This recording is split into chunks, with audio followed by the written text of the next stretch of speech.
Hi, my name is Savanna Robinson.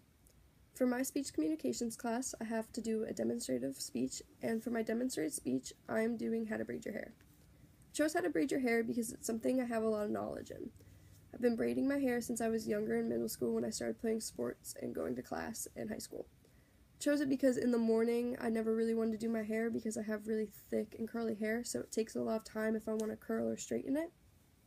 I think braiding is a quick, easy way to fix it if you have a lot of layers and messy hair. I always wanted to make it look like I had nicer hair, so if I wanted to put it in a ponytail, I would braid it back and then braid the ponytail. But today I'm going to stick with two simple braids.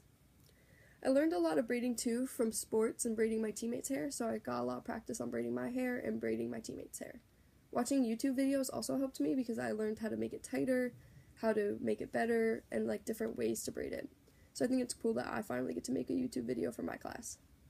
So for it, I'm going to brush my hair with just a regular brush. Some people like to use combs because they have to part it down the middle when they're doing something like this. But I find it easier to just part it with my regular brush. And since I have curly hair, I get a lot of frizz. So I brought leave-in conditioner just to spray in. That's pretty optional. It's only if you want to put it in. But it just gives you a wet look and it makes it easier to braid and pull. So I'm just going to put that in, and then I get a lot better, less frizz. So since it's parted into two, I'm just going to fix my back part and make sure it's pretty even. If you don't have it even, and I have layers, so it's kind of hard to make braids even, but one side might be pulled up higher. It also just depends on how tight or how loose you pull your braids. So I'm going to section this braid into, or this half. I'm going to ponytail that and then just push it to the back. The only reason I rubber band mine, not everybody has to, it just makes it easier when I'm braiding so I don't pull any back here from that side because then it will make it even more uneven and harder to braid. And it will make the sections uneven because you want to make sure all three sections are pretty even so that when you're braiding you don't run out of hair or make one side thicker. Since I'm doing two braids, I want to remember which way I went first so that I could do the other side to make sure the braids are even.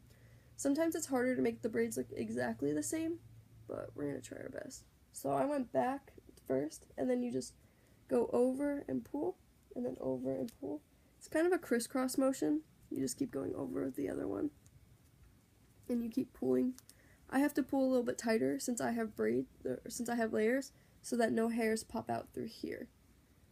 The looser I go, it will pop out more, and it will fray since I have some ends that pop out. And this is a pretty tight braid. So then I'm going to rubber band it. I use just a regular black hair tie that you could get anywhere. Some people like to use the clear little plastic bands. Those are better for thinner hair. It's just your preference. I like to use the thick hair ties so that they don't break and they're not so hard when I pull them out on my hair. I'm going to pull this side out. I'm going to brush it just so that there's no knots and it doesn't make it hard when I want to pull to the other side. So then I'm going to section this side into three also. And since I remembered what way I started, I went back from forth. I just have to remember to pull as tight so that one side's not as thin. Because if I do a thinner, I'll quickly show. If you do a thinner braid, a thin braid really is no effort. Since this is a lot looser, it's a lot longer than this side. So going back to my sections that I had.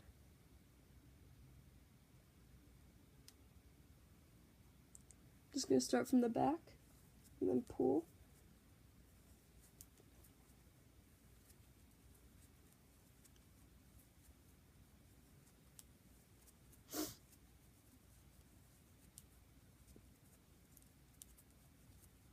And since this side's a little bit thinner, I might have to stop a little bit earlier because the lower you get, it starts to lose like that.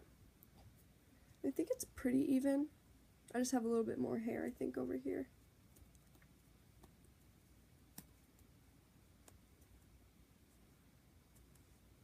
Yeah, I just have about an inch extra hair here, but they're pretty the same. I just couldn't keep braiding because I was running out of the one section. For people with even layers and like no layers and no bangs, it's a lot easier to braid your hair so that you don't have to remember to add in your bangs. Bangs make it a lot harder to braid because if you do a looser braid, they'll start to pop out through here. That's why I have to pull so tight, because sometimes when I braid my hair looser, they fall out even and they'll just be in the front. But I think braiding is a good and quick, easy way because just in 6 minutes, I was able to braid my hair entirely, and then I'm ready to go do whatever I have to do, go play sports, go to class. Just keeps my hair out of my face, and it doesn't make it look as messy. Sometimes this side sticks out a little bit more because it's thicker. But I think braiding hair is a quick, easy way just to make sure that you don't have a bad hair day. And some people like to sleep in their hair because it's almost like 2 hairstyles in one. If I sleep in my braids, I'll wake up in the morning and my hair will be super curly. For some people who don't have as naturally curly hair, it will just be crimpy, but it makes it easier to wake up in the morning and just take your braids out and get ready and go. So I think braiding is a 2-for-1 deal. I hope it helped everybody that watched. Thank you very much.